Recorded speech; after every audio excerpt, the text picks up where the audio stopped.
Good morning, friends. On the last lecture in the rural banking, we studied about how the various banks are involved into providing crop loan. Actually, we started the financing for the agricultural activity, right? On the today's lecture, we are going to start the second content of the agriculture activity is the warehouse. What do you mean by warehouse? Warehouse is nothing but the godowns where the farmers are kept their production like food grain, cereals, pulses, whatever the thing is there. If he kept it in a go down for the what is the purpose behind it? To store it in a go down, to predict or to forecasting about the more price. बऱ्याच वेळेस शेतकरी जे काही शेतीतनं निघतो ते काढल्यानंतर लगेच विकत नाही, कारण त्याला माहीत असतं की इन फ्युचर बाबा काहीतरी रेट्स वाढतील आणि we will get a higher profit, आणि त्याच्यासाठी त्याला तिथं स्टोअर करावं लागतं. But if there is availability of the storage facility then and then only it is possible. Otherwise he have to sell it at available price only, आणि मग त्याला maximum profit तिथं होत नाही. So the availability of the warehouses, godowns, or on the other hand there is cold storages for the horticulture products, right. तर त्याच्यासाठी वेअरहाऊसची गरज ही सगळ्यात जास्त आहे. आणि it should be safe. If you kept your food grains or the productions in that particular godowns, it should be safe. It should not be damaged with the help of any, you can say, बऱ्याच वेळेस तिथं rats किंवा वेगवेगळ्या प्रकारचे कीड लागून ते धान्य खराब पण नाही झालं पाहिजे, असा पण तिथं मुद्दा आहे. So that godown should be safe. परंतु हे गोडाऊन्स असतील तरच पॉसिबल आहे. So various banks are involve in to providing the finance for the warehouses. Warehouses are nothing but the storage houses is like a godowns. Okay, first of all, you have to understand the background or the need of warehouses. You know, the post-harvest liquidity. The present agro production marketing is the insufficient and fragmented. Warehouse, there is a management and receipt issued by do not enjoy the market confidence. Despite the being of one oldest lending product, the warehouse receipt has been no for the banks. Means कसं होतं बऱ्याच वेळेस की तुम्ही जे काही वेअरहाऊसमध्ये तुमचं धान्य ठेवत आहात, त्या ठेवलेल्या धान्याच्या रिसिप्टवर सुद्धा तुम्हाला कर्ज मिळू शकतो. म्हणजे this is also the another best option in front of the producer. Higher margin and the interest rate do not leave viable for the farmers.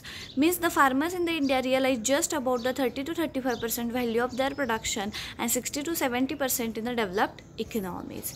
Now what is the ground reality of the post harvest credit? म्हणजे जोपर्यंत तुमच्या रानामध्ये धान्य आहे तोपर्यंत तर तुम्हाला कर्जाची आवश्यकता असतेच, परंतु आफ्टर पोस्ट हार्वेस्टसुद्धा बऱ्याच वेळेस तुम्हाला पैसे लागू शकतात. आणि मग ते जे काही माल शेतीतनं निघालेला आहे आणि तो तुम्ही कुठं स्टोअर केलेला आहे त्याच्या बेसिसवर देखील तुम्हाला तिथं फायनान्स अवेलेबल होऊ शकतं. मग the ground reality in the post harvest credit, that is lack of credibility, lack of confidence, high risk preparation, low liquidity and higher price of a credit, no seen as the alternative by the farmer traders, and the lower credibility. Means this is the cyclic condition. Okay, here we are going to study what are the commodity funding and the inhibitor issue. The warehouse facility, it is the unreliable performance of the warehouse man and the fraud mismanagement, high charges levied on the farmers and trader. बऱ्याच वेळेस असं होतं की जे काही वेअरहाऊसमध्ये आपण जो काही माल ठेवतो त्यामध्ये फ्रॉड व्हायची पण शक्यता असते. म्हणजे बऱ्याच वेळेस शेतकऱ्याने 100 पोती ठेवलेली असतात आणि जेव्हा तो एका पिरियडनंतर ते आपला माल घ्यायला जातो तेव्हा ती कमी पोती भरतात. म्हणजे ते फ्रॉडसुद्धा होऊ शकतं, किंवा mixing of another food grains sacks in to it is also the type of fraud. Next is the high charges levied on the farmer and trader. Next is the warehouse receipt, the negotiability of the warehouse receipt, non-uniformity of the warehouses. Uniformity बऱ्याच वेळेस नसते, सायझेसमध्ये असू दे किंवा rate of जे काही त्यांचे charges असू दे त्यामध्ये तुम्हाला वेअरहाऊस हे दिसत नाही, युनिफॉर्मिटी दिसत नाही.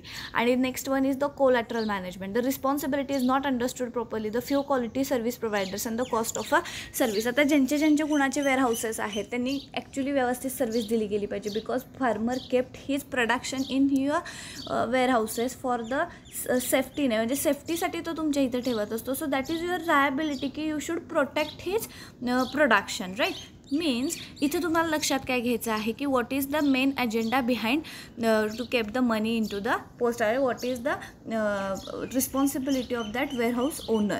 Okay, the warehouse in the India has a multiple dimension. Why people keep the food grains into the warehouse? There are multiple dimensions like marketing, processing, logistic and storage. The post harvest liquidity and the better price realizations for the farmer. Post harvest liquidity, बाबा मला शेतातनं माल निघाल्यानंतर सुद्धा पैशाची गरज आहे. एक for example मी तुम्हाला सांगते की त्या पुण्याच्या तिथला एक व्यापारी जो आहे तो मोठ्या प्रमाणावर जरबेराची फुलं भारताबाहेर पाठवतो. आता you know the flower is very much fragile commodity. Okay, and when he think about to transfer it from the India to England, there is only one option that he should transport it with the help of aeroplane only and with the help of AC class only. Okay, so the freight rates are higher.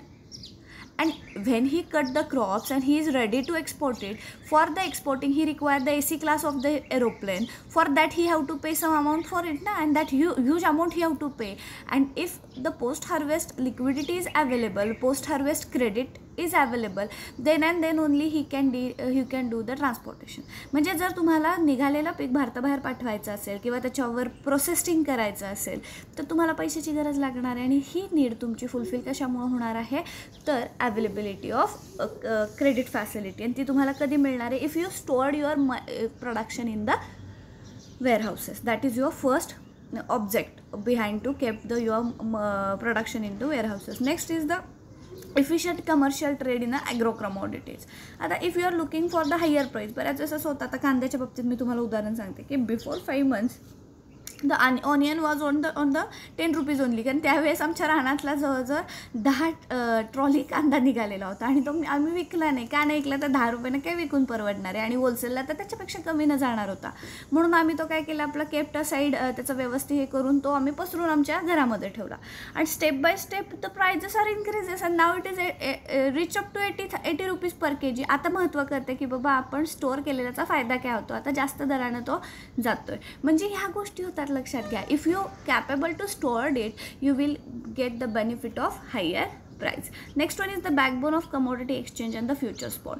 Future स्पॉटमध्ये commodity exchange करून profit कमवणं हा देखील त्यामागचा हेतू आहे. आणि next to boost the agro and the food processing industry. Agro industries like तुम्ही हे घेऊ शकता, डेअरी किंवा poultry or the agro based industries. तर याचा देखील तुम्ही तिथं बेनिफिट घेऊ शकता. This is all about the warehouse facility in the you can say it is the warehouse facility available in India. Now we are turning towards the financial you can say the financial provisions done for the warehouses development. First is the agri credit is the double in the 3 years. Annual growth rate is the 30% with the number of quality and outreach target the financial inclusion. This year the budget plus agri lending target at as the US $50 barrel. The setting up the national level commodity exchange for the price discovery, dissemination and the price risk management. म्हणजे कशासाठी तुम्हाला वेअरहाऊसची आवश्यकता पडू शकते. The electronic national spot market on the anvil, the partial rationalisation of the export import of the agro commodity, policy initiative, the model of APMC. APMC is the agricultural marketing, म्हणजे कृषी बाजार समिती ज्याला तुम्ही म्हणू शकता. तर त्याचा जो काही लॉमध्ये जे काही झालेले अमेंडमेंट्स आहेत, इंटिग्रेटेड फूड लॉ जो काही आहे, इसेन्शियल कमोडिटी ॲक्ट 1955 अमेंडमेंट जी काही आहे, आणि warehouse regulation development bill in 2005. तर this is all about the requirement to doing providing the finance for the warehouses facility. Okay, what is the warehouse regulation development bill? The major steps kept in the 2005. The major provisions are: one is the regulation of warehousing business by registered the warehousing issue negotiable warehouse receipt. म्हणजे एक लक्षात घ्या की एखाद्या शेतकऱ्यानं माझ्या वेअरहाऊसमध्ये 100 पोती गहू ठेवलेला आहे. 100 पोत्यांची मग त्याला मी एक रिसीट देते की बाबा 100 पोती गहू तुझा माझ्याकडे आहे आणि तो 1-2 महिन्यानं 1.5 महिन्यानं तो न्यायला येणार आहे. जे काही मॅच्युरिटी त्याच्यावर लिहिलेली असते आणि त्याच्यावर किती मी फी घेणार आहे ते पण लिहिलेलं असतं. नॉमिनल चार्जेस असतात त्यांना, पण ठीक आहे. आणि मग त्या ज्या रिसीटवर आहे ती जर रिसीट घेऊन जर मी बँकेमध्ये गेले ना मुलांनो, तर बँक त्याचं व्हॅल्युएशन काढते की 100 गुणिले टेंटेटिव्ह 25 रुपये जरी पकडलं तरी या माणसाचा कितीचा माल त्या वेअरहाऊसमध्ये आहे, आणि मग त्याच्यावरून तो बँक तिथं तुम्हाला कर्ज पण देते. म्हणजे with the help of that receipt will be accepted as a negotiable instrument, or you can say the collateral security, की त्यांना कळतंय की बाबा ह्याचा माल तिथं आहे ना, त्याला ह्याला कर्ज देऊन टाकू. समजा यानं नाही दिला तर त्याचा माल तर आपल्याला विकता येऊ शकतो. म्हणजे this is also the provision done under the warehouse regulation development bill. The next one is the establishment and the incorporation of the authorities to be called and the warehouse development and the regulation authority. The registration of the accreditation agency for the warehouse to accredit the warehouse based upon the norm. आता कुठलंही warehouse जेव्हा बांधलं जातं तेव्हा त्याला कुठलं facility पाहिजे, त्याचे जे काही नॉर्म्स आहेत ते जर तुम्ही फुलफिल केले असतील then and then only you will get the right to start the food production. कारण कसं होतं, एखादा शेतकरी तुमच्यावर एक ट्रस्टनं त्याचा माल तुमच्या इथं ठेवत असतो, आणि मग तिथं प्रॉब्लेम काही जर झाला, इन केस जर there are number of risk are arise, like तिथं रॅट्स असतील किंवा दुसरं काही त्याच्या फूड ग्रेन्सला फ्रॉड झाला, थेफ्ट झालं, किंवा समजा पाऊस पडला, पाणी शिरलं आणि त्या धान्याचं नुकसान झालं, म्हणजे काही होऊ शकतं with the help of natural calamity or with the help of manmade activity. तर त्याच्यासाठी सुद्धा त्यांनी केअर घेतली पाहिजे. The condition for negotiability of the warehouse receipt by the delivery and endorsement. The continuation of warehouse advisory committee likely increase the liquidity in the rural area, encourage the scientific warehouses in a good, lower cost of the financing, shorter and more efficient supply chain, enhance the reward for grading and quality, and better price risk management. These are some you can say the reforms done under the warehouse regulation development bill in the 2005 that you have to note down in the notebook. Apart from that, the post of the 1969, the introduction of the concept priority sector of the bank lending to the agriculture predominantly input the finance oriented 95%. 1969 la, you know, the 14 major bank was nationalized at that time, and the compulsion made on that they have to provide the 50% finance for the agriculture and agro based industries. And for that, after that, the requirement of the you can say the warehouses is to be there. The impending legislation compelled to the several other enable factor likely to make the post harvest lending the big draws. Increasing disintermediation from the corporate lending, bank are looking for the retail opportunity, warehouse receipt finance to meet the mandatory requirement of the commercial kill, and the collateral management companies to provide the support critical commodity funding which like to touch. म्हणजे इथं लक्षात काय घ्यायचं तुमच्या, की 1969 नंतर त्यांना finance provide करणं वेअरहाऊसला हे सुद्धा मॅन्डेटरी बँकांना केलं गेलेलं आहे. कारण it is nothing but the agro, काय आपण म्हणू शकतो की ॲग्रिकल्चरला सपोर्ट ॲक्टिव्हिटी आहे. आणि if you want to increase the agriculture production, if you want to increase the export, and through the export if you want to increase the profit level, then you should be use the storage facility. Because कसं होतं, storage फॅसिलिटीच्या यूजनंतर तुम्हाला तिथं better price मिळायचे चान्सेससुद्धा जास्त राहतात. आता आपण लोनचे टाईप्सच बघणार आहोत की actually what is the type of loan is provided for the warehouse. तर तिथं लेंडरला काय लागणार, लेंडर काय बघत असतो तर काय सांगितलं का, the field warehouse benefits. The lender म्हणजे लोन देणारा, no service location limited, very convenient and the cost effective lending mechanism. म्हणजे आता माझी बँक आहे तो कुठल्याही एरियाला फायनान्स करू शकतो बरं का, असं काही नाही आहे की एरिया लोकेशन लिमिटेड आहे, note at all. Very convenient and the cost effective lending mechanism. जे काही तुम्ही लेंडिंग करताय त्याचं मेकॅनिझम हे कन्व्हिनियंट असलं पाहिजे कस्टमरसाठी सुद्धा आणि तुमच्यासाठी सुद्धा. Do not be it should not be complex. Next is the more opportunity for expansion of lending portfolio with the secure collateral for the borrowers like millers, processor and exporters. म्हणजे ह्यामध्ये तुम्हाला सगळ्यात जास्त ऑपॉर्च्युनिटी कुणाला राहणार, तर expansion of lending portfolio. Next the stock management by domain expert. Next is the regular updates on the stock health commodity. Care make the free from the any inclination or the prejudiced about the stock funding. Assurance of the quality and the quality to ease the funding process. म्हणजे इथं तुम्हाला लक्षात घ्यायचं की if you are engage in to the warehousing facility, तर these are the objects or these are the provisions made for you. आणि what are the borrower side, no service location limited, no extra cost involve in to logistic warehousing and handling, convenient and the low cost solution. आता ह्यांनासुद्धा एरियाचं काही limitation नाही किंवा convenient आहे in the low cost availability of that fund in a low cost, convenient at the low cost solution, collateral remain the assurance circle, remains fully usable, credit without the hassling and the production process at the processing locations. Next is the no additional cost involve in to reducing the risk perceptions. म्हणजे इथं तुम्हाला लक्षात काय घ्यायचं आहे मुलांनो, की कशा पद्धतीचा फायनान्स तिथं केला गेला.